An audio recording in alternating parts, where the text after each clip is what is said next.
Maranatha. ಇಂದು 6 July 2025. ನೀವೆಲ್ಲರೂ ದೇವರ ವಿವಿಧ ಕೃಪೆಯ ವಿಷಯದಲ್ಲಿ ಒಳ್ಳೆ ಮನೆವಾರ್ತೆಯವರಾಗಿದ್ದು, ಪ್ರತಿಯೊಬ್ಬನು ತಾನು ಹೊಂದಿದ ಕೃಪಾವರವನ್ನು ಎಲ್ಲರ ಸೇವೆಯಲ್ಲಿ ಉಪಯೋಗಿಸಲಿ. ಒಬ್ಬನು ಬೋಧಿಸುವವನಾದರೆ ದೈವೋಕ್ತಿಗಳನ್ನು ನುಡಿಯುವವನಾಗಿ ಬೋಧಿಸಲಿ.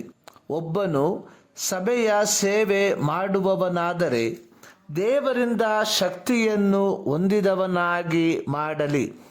ಇದರಿಂದ ಎಲ್ಲದರಲ್ಲಿ ಯೇಸು ಕ್ರಿಸ್ತನ ಮೂಲಕ ದೇವರಿಗೆ ಸ್ತೋತ್ರ ಉಂಟಾಗುವುದು. 1 ಪೇತ್ರ 4ನೇ ಅಧ್ಯಾಯ 10-11 ವಾಕ್ಯ. ಮನೆ ವಾರ್ತೆ ಅಥವಾ ಸ್ಟಿವರ್ಡ್ಶಿಪ್ ಎಂಬ ಪದದ ಗ್ರೀಕ್ ಪದವು ಒಯ್ಕೋನೋಮಿಯಾ. ಈ ಪದವು ಒಯ್ಕೋಸ್ ಹಾಗೂ ನೋಮೋಸ್ ಎಂಬ 2 ಪದಗಳಿಂದ ಉತ್ಪತ್ತಿಯಾದ ಪದವಾಗಿದೆ. ಒಯ್ಕೋ ಪದದ ಅರ್ಥ ಹೌಸ್, ಮನೆ.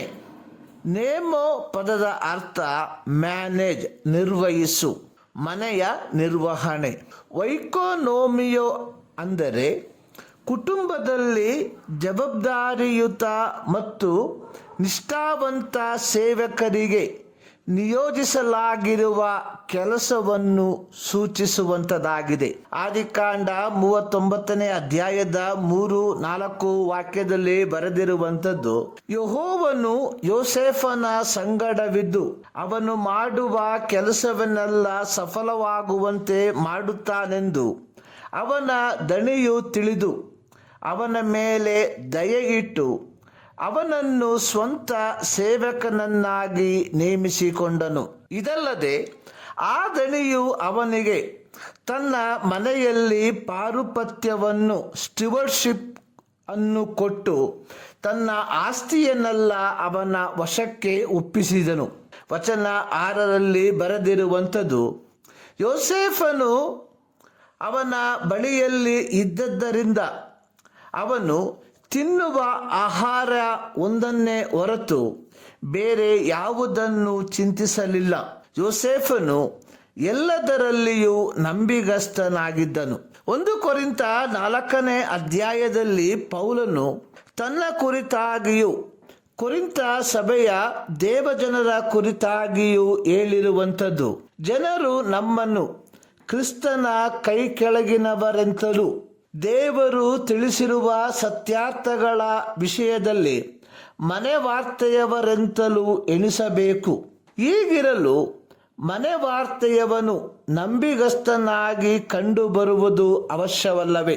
1 ಕೊರಿಂಥ 9ನೇ ಅಧ್ಯಾಯದ 17 ಮತ್ತು 18 ವಾಕ್ಯಗಳಲ್ಲಿ ಪೌಲನು ಹೇಳಿರುವಂಥದ್ದು, ಮನೆವಾರ್ತೆಯು ನನ್ನ ವಶಕ್ಕೆ ಕೊಡಲ್ಪಟ್ಟಿದೆ. ಹಾಗಾದರೆ ಸುವಾರ್ತೆಯನ್ನು ಸಾರುವಾಗ ಅದರಿಂದ ಜೀವನ ಮಾಡುವ ಹಕ್ಕನ್ನು ನಡೆಸದೆ ಅದನ್ನು ಉಚಿತಾರ್ಥವಾಗಿ ದಾನ ಮಾಡುವುದೇ ನನಗೆ ಬಹುಮಾನ. ಇಂದು ಕ್ರೈಸ್ತ ಲೋಕದಲ್ಲಿ ಅತಿ ಹೆಚ್ಚಾಗಿ ತಪ್ಪಾಗಿ ವ್ಯಾಖ್ಯಾನಿಸುವ ಪದಗಳಲ್ಲಿ ಸ್ಟಿವರ್ಡ್ಶಿಪ್ ಪದವು ಒಂದಾಗಿದೆ. ಪೇತ್ರನು ತನ್ನ ಪತ್ರಿಕೆಯಲ್ಲಿ ಹೇಳಿರುವಂತೆ, ದೇವರ ಕೃಪೆಯ ವಿಷಯದಲ್ಲಿ ನಾವು ಒಳ್ಳೆ ಮನೆವಾರ್ತೆಯವರಾಗಿದ್ದು, ಕರ್ತನು ನಮಗೆ ಅನುಗ್ರಹಿಸಿದ ವರಗಳನ್ನು ಒಳ್ಳೆಯ ಮನೆವಾರ್ತೆಯವರಂತೆ ದೇವರ ನಾಮದ ಮಹಿಮೆಗಾಗಿ ಉಪಯೋಗಿಸುವಂಥವರಾಗಿರಬೇಕು. ಈ ಮುಂಜಾನೆಯಲ್ಲಿ ಸರ್ವಶಕ್ತನಾದ ದೇವರು ಈ ಮಾತುಗಳ ಮೂಲಕ ನಿಮ್ಮೆಲ್ಲರನ್ನು ಧಾರಾಳವಾಗಿ ಆಶೀರ್ವದಿಸಲಿ.